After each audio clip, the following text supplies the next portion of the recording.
Children, आज हम एक बहुत ही इंपॉर्टेंट क्वेश्चन डिस्कस करने वाले हैं जो अक्सर एग्जाम में पूछते हैं। LCR सीरीज सर्किट के रिगार्डिंग क्वेश्चन आपसे कई बार रेजोनेंस का क्वेश्चन पूछता है, कई बार इम्पीडेंस का पूछता है।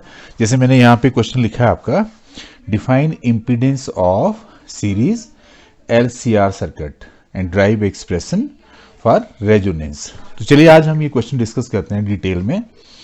इस क्वेश्चन को डिस्कस करने से पहले चिल्ड्रन थोड़ा सा नॉलेज आपको, दो तीन नॉलेज जो हैं जो आपको इसको रिक्वायर्ड है वो मैं आपसे डिस्कस कर लेता हूं कि दो तीन चीज़ों का किस किस का आपको नॉलेज होना चाहिए, खास करके फेजर डायग्राम का। देखिए, आपके पास एक तो जो सर्किट होती है ये आपके पास रजिस्टर है आपका, और हमने इसमें से अगर आपने AC पास किया, ये AC पास किया हमने, दिस इज EMF, और ये आपका इसमें करंट है। आपने सिर्फ इसमें ये याद रखना कि इसका फेजर डायग्राम कैसे होता है। देखिए, इसका फेजर डायग्राम हम एक्चुअली यहाँ पे करंट एंड वोल्टेज को एज अ वेक्टर ट्रीट करते हैं चिल्ड्रन, है ना। तो फेजर डायग्राम आपको थोड़ा सा पता होना चाहिए। जैसे देखिए यहाँ पे दोनों करंट और EMF, चिल्ड्रन करंट और EMF दोनों की दोनों फेज में होते हैं। whenever current passes through a circuit containing resistor, both current and EMF are in phase. Okay children, वो दोनों फेज में होते हैं। ये तो आपका रेजिस्टेंस वाली सर्किट है। दूसरी जो सर्किट है आपके पास वो है कैपेसिटर वाली चिल्ड्रन। ये आपके पास एक कैपेसिटर है इस तरह से, देखो हमने यहाँ पे इसके थ्रू हमने AC पास किया, ये आपका करंट है, दिस इज EMF। तो इसमें जो फेजर डायग्राम चिल्ड्रन बनेगी वो आपकी कैसे बनेगी वो भी थोड़ा सा देख लेते हैं। देखिए, इसकी फेजर डायग्राम जो है कुछ वो इस तरह से बनेगी, है ना। ये आपके पास यहाँ पे रजिस्टर, जो आपका कैपेसिटर वाला केस है उसमें फेजर डायग्राम में बेसिकली करंट EMF को लीड करता है। देखिए, ये यहाँ पे इस तरफ को मैंने EMF लिया और इस तरफ को मैंने करंट लिया, यहाँ पे इस तरह से, है ना। ये मैं आपसे बात कर रहा हूँ यहाँ पे कैपेसिटर की। तो कैपेसिटर में बेसिकली जो करंट है वो लीड कर रहा है आपका EMF को। ये आपका ओमेगा टी है। ये एंगल यहाँ पे चिल्ड्रन 90 डिग्री है, यहाँ से यहाँ तक, दिस इज π/2। तो आपने ध्यान रखना, whenever AC passes through capacitor, current leads EMF by a phase angle of π/2। This is second understanding, आपको ये होनी चाहिए। थर्ड अंडरस्टैंडिंग चिल्ड्रन, यहाँ पे हम बात कर रहे हैं यहाँ पे एक इंडक्टर की। तो चलिए इंडक्टर की भी बात कर लेते हैं। ये आपका इंडक्टर है और इसमें भी हमने AC पास किया, है ना, दिस इज करंट, और यहाँ पे ये L है, ये मैंने C आपसे बात करी। इसका जो फेजर डायग्राम बनेगा चिल्ड्रन वो किस तरह से बनेगा। इसमें बेसिकली जो करंट है ये आपका यहाँ पे EMF है, this is omega T, this is EMF। Current इसमें पीछे चलता है चिल्ड्रन, ये I है आपके पास, and this is π/2। Okay, so before understanding this complete topic आपको थोड़ा सा ये फेजर डायग्राम का नॉलेज जरूर होना चाहिए, that whenever AC passes through resistor, both current and EMF are in phase। और जब आपका AC कैपेसिटर में पास करता है तो करंट लीड्स, करंट EMF से π/2 फेज से आगे चल रहा है, and whenever AC passes through inductor, current lags behind EMF, या EMF leads current by a phase angle of π/2।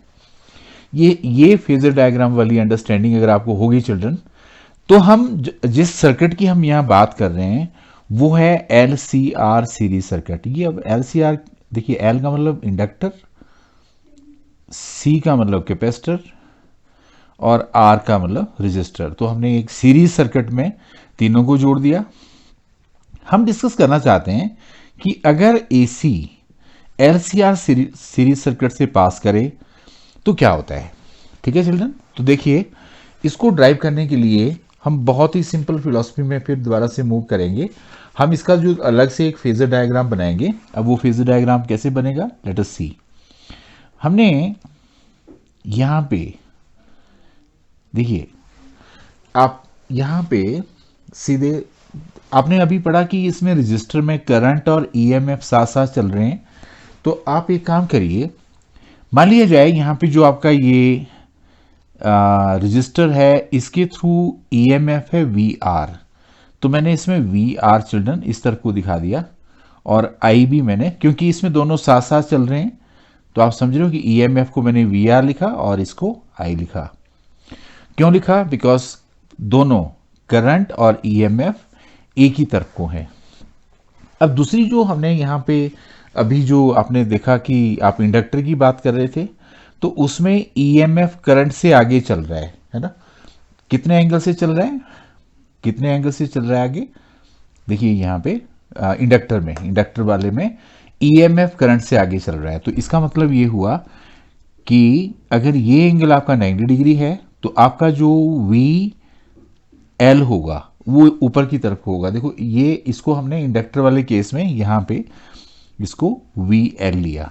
So whenever AC passes through inductor, EMF leads current, मैं आपको यही बात बता रहा हूँ, EMF leads current by phase angle of π/2। ये हमने यहां से ली। तीसरी बात, whenever AC passes through capacitor, whenever AC passes through capacitor, तो उस केस में क्या हो गया कि जो आपका करंट है चिल्ड्रन, वो लीड कर रहा है ईएमएफ को, यानी आपके पास वीसी जो है वो इस तरफ को आएगा, नीचे की तरफ को। ये देखिए मैंने इसको ओरिजिन नाम दे दिया।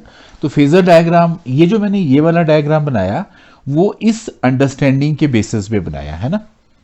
आपको क्लियर हो गया कि अगर हम बात कर रहे हैं यहाँ पे रजिस्टर की, तो करंट एंड ईएमएफ एक साथ चल रहे हैं। अगर हम बात कर रहे हैं इंडक्टर की, तो ईएमएफ लीड कर रहा है करंट को। अगर हम बात कर रहे हैं कैपेसिटर की, तो ईएमएफ लैग्स बिहाइंड करंट। देखिए करंट आगे चल रहा है π/2 एंगल से। बस इतनी सी अंडरस्टैंडिंग अगर आपको होगी। अब थोड़ी सी एक और अंडरस्टैंडिंग आपने रखनी इसमें। देखिए चिल्ड्रन, हमेशा वीएल जो है वो ग्रेटर देन वीसी होता है। तो जो नेट रिजल्टेंट इन दोनों का आया, अगर वेक्टर की टर्म में लें हम, तो वो इस तरफ को आ गया, यानी ये वाली जो टर्म है, this is VL minus VC. ये नेट रिजल्टेंट ऊपर की तरफ को लिया हमने।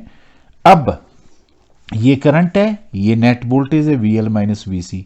तो हमारे पास जो नेट ई आएगा चिल्ड्रन, इस सर्किट का नेट ई जो आपने यहां लगा रखा है, वो किसके बराबर आएगा, वो उसके लिए हमने ये एंगल यहां पे फाई कंसीडर करना, राइट। तो अगर आप इसमें सिंपल, अगर आप वेक्टर को लगाते हैं, आप देखो, अगर आप मान लो सपोज मैं इसको इस तरह से परपेंडिकुलर ड्रॉ कर देता हूं यहाँ पे, और ये जो है ना थोड़ा सा मैं ऊपर को दिखा देता हूँ यहाँ पे,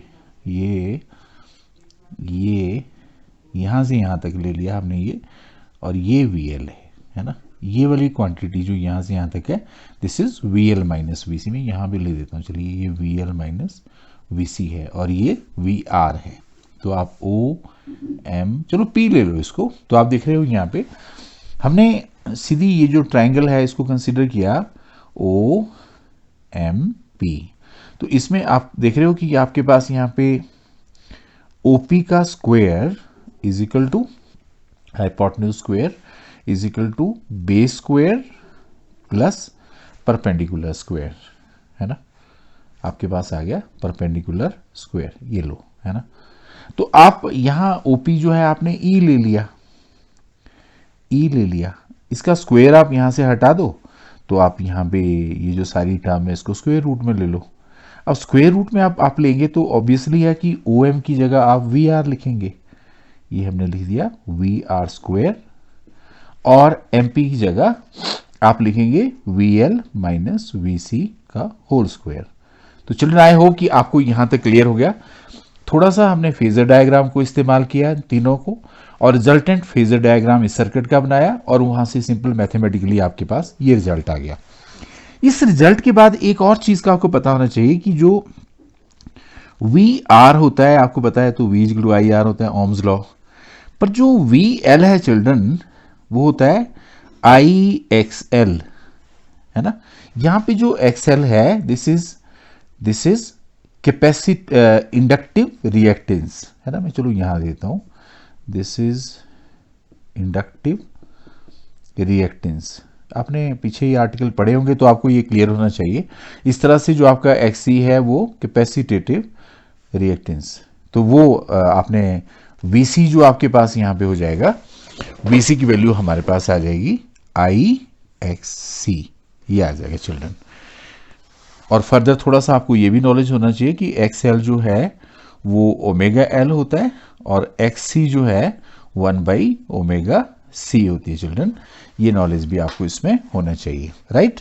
तो आप ये सारी चीज़ों को इस इक्वेशन में जब भरेंगे तो देखिए आपके पास क्या रिजल्ट आएगा। हम इसको सिंप्लीफाई करते हैं। चलो, आपके पास आ गया, हमने यहाँ पे लिखा IR² प्लस यहाँ पे हमने लिखा IXL माइनस IXC, है ना, और इसका आपने पूरे का स्क्वायर कर दिया यहाँ पे, ये लो। अब इसमें आप अगर थ्रू आउट कॉमन ले लो तो I को आपने बाहर कॉमन ले लेना और अंदर जो आपके पास यहाँ पे आ गया, दिस इज R² प्लस, अब मैं XL की जगह सीधे लिख दूं चिल्ड्रन ओमेगा L माइनस 1/ओमेगा C का होल स्क्वायर। चिल्ड्रन इसमें जो E इज इक्वल टू, इसको हमने I लिखा, ये जो पूरी टर्म है आपकी, दिस इज Z। अब आपसे पूछा इसने कि what is impedance of series LCR circuit. तो चिल्ड्रन यही तो, ये जो आपकी पूरी टर्म है यही तो Z है। देखो क्या है ये, R² plus omega L minus 1/ओमेगा C whole square, this is called, इस टर्म को नाम दिया हमने इम्पीडेंस। ओके, तो आपसे पूछें कोई कि इम्पीडेंस क्या होती है, so this is impedance. You have understood. अब थोड़ा सा हम आगे चलते हैं। देखो यहां पे हम लोग क्या करेंगे अब कि आपके पास यहां I जो आया वो आ गया E/Z। आपको पता लग गया Z आपके पास यहाँ पे इम्पीडेंस है। अब आपने एक चीज और करनी है यहाँ पे चिल्ड्रन, आपने tan phi कैलकुलेट करना है यहाँ पे। तो चलिए कैलकुलेट करते हैं tan phi। tan phi होगा आपका परपेंडिकुलर ओवर बेस। तो मैं अगर यहाँ पे लिख दूं तो आपके पास आ गया MP/OM, और थोड़ा सिंप्लीफाई करो तो आपके पास आ गया VL minus VC over VR। थोड़ा आप इसको और फर्दर सिंप्लीफाई करेंगे चिल्ड्रन तो IXL minus IXC over IR। I को आप थ्रू आउट कॉमन ले लेंगे तो tan phi की जो वैल्यू आएगी ओमेगा L माइनस 1/ओमेगा, I कट जाएगा ऊपर नीचे कॉमन लेके ना, और नीचे आपके पास आ गया R। क्लियर, यहां तक आपको क्लियर होगा। tan phi की हमने वैल्यू निकाल ली। अब यहां से आगे हमने देखो इसमें 2-3 केसेस को डिस्कस करेंगे चिल्ड्रन। क्या क्या केसेस हैं। सबसे पहला केस देखो, सपोज अगर आपके पास ओमेगा L ग्रेटर देन 1/ओमेगा C है। अब ध्यान देना आपने, अगर ओमेगा L ग्रेटर देन 1/ओमेगा C है तो tan phi आपका पॉजिटिव हो जाएगा। tan phi is positive. अब tan phi अगर पॉजिटिव है तो इसका मतलब EMF leads current, EMF leads current by phase angle of phi। Okay, this is first case. Understood, पहला केस आपको क्लियर हो गया। चलिए मैं बात करता हूं आपसे कुछ और केसेस की, है ना। तो उस और केसेस में क्या आ गया आपके पास। अब अगर मान लो सेकंड केस में हम यहां पे लेते हैं कि अगर आपके पास ये ओमेगा L जो है ये लेस देन 1/ओमेगा C आ जाए, तो देखिए उसमें जो आपका tan phi है चिल्ड्रन वो तो नेगेटिव हो जाएगा। अच्छा, अगर ये tan phi नेगेटिव हो गया, अगर tan phi आपका नेगेटिव हो गया तो वैसी सिचुएशन में आप देख रहे हैं कि ये अगर ये नेगेटिव हो गया तो आपने लिखना EMF lags behind current, lags behind current by a phase angle of phi, है ना। करंट पीछे चल पड़ा, या आप कह सकते हो कि current Leeds EMF, one and the same thing, right. तो आपको ये क्लियर हो गया second case. Children third case इसमें बहुत ज्यादा इंपॉर्टेंट है। सपोज अगर आपके पास ओमेगा L 1/ओमेगा C हो जाए उस केस में क्या होगा, tan phi आपका 0 हो जाएगा चिल्ड्रन। tan phi अगर 0 हो गया तो आप देख रहे हो ऐसी सर्किट को बोलते हैं कि आप इस ऐसी सर्किट में current and EMF are in phase, with one another. तो मैंने आपको एक चीज बताई, ऐसी सर्किट जिसमें ये गड़बड़ होती है चिल्ड्रन, ऐसी सर्किट जहां पे ये गड़बड़ हुई है ना, उसको बोलते हैं हम रेजोनेंट। इसको जैसे सर्किट जहां पे ये वाली जो सर्किट है, मैं यहां से चलो एरो लगाता हूं, इसको बोला हमने, आप कह सकते हो कि जो सीरीज सर्किट है इट इज इन रेजोनेंस।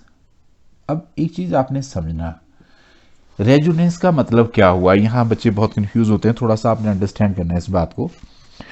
देखो मैंने आपको यहां लिखा आई ई अपॉन जेड लिखा चिल्ड्रन। अब ऐसी सर्किट जहां पे ओमेगा एल 1/ओमेगा c हो जाए, वहां पे ये जेड आपका मिनिमम हो जाएगा, जेड मिनिमम हो जाएगा। क्यों होगा जेड मिनिमम? क्योंकि ये पूरी टर्म आपकी जीरो हो जाएगी, ये टर्म जीरो हो जाएगी और आप ये टर्म जीरो हो जाएगी, और जो जेड है आपका यहां पे कितना आ जाएगा, आर आ जाएगा, आर यानी मिनिमम हो जाएगा। और ऐसी सर्किट में जो करंट है वो मैक्सिमम हो जाएगा चिल्ड्रन, ये चीज को समझो। आपसे कोई एग्जामिनर पूछता है कि what is resonance in LCR series circuit, आपने क्या कहना है उसको, उसका आंसर आपने कैसे देना है, that when omega L is equal to 1/omega c, both current and EMF are in phase. In such a circuit, impedance is minimum and current in the circuit is maximum. हम लोग यहाँ पे children ये भी बात कर सकते हैं कि आप चाहो, आपने बोला यहाँ पे कि ओमेगा एल 1/ओमेगा c है, तो आप इसको ओमेगा नॉड से रिप्रेजेंट कर सकते हैं चिल्ड्रन, जैसे ओमेगा नॉड 1/ओमेगा0c। थोड़ा और अगर आप मैथमेटिक्स लगाएंगे तो ओमेगा नॉट स्क्वायर 1/LC। थोड़ा और मैथमेटिक्स लगाएंगे चिल्ड्रन तो ओमेगा नॉट की वैल्यू आ जाएगी 1/√LC। और थोड़ा यहां से आगे यहां लेता हूं मैं, और थोड़ी सी अगर आप मैथमेटिक्स लगाएंगे तो रेजोनेंट फ्रीक्वेंसी का एक्सप्रेशन आ जाएगा, क्योंकि ओमेगा नॉट 2πf होता है चिल्ड्रन, तो यहां पे 2π आ गया √LC। देखो तो मैंने आपको रेजोनेंट फ्रीक्वेंसी भी बता दी, रेजोनेंस में ये एक फॉर्मूला आपके पास ये आ गया। तो देखिए ये आपके पास हमने डिस्कस किया कि इंपीडेंस क्या होती है, this is impedance in LCR series circuit. Expression for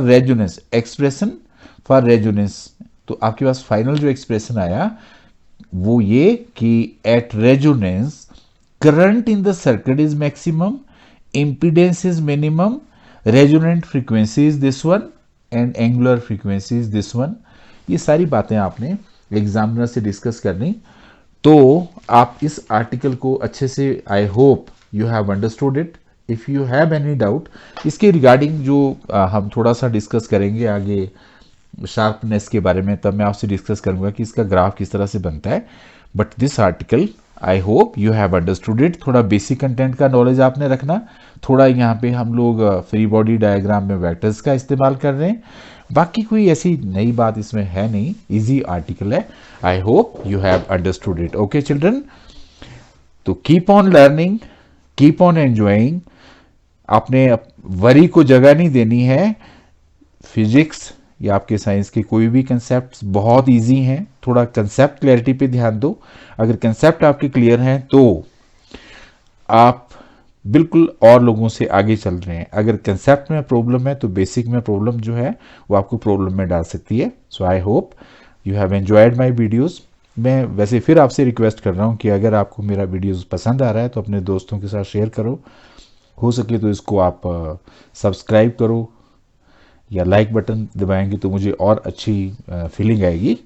and thanks children. Okay.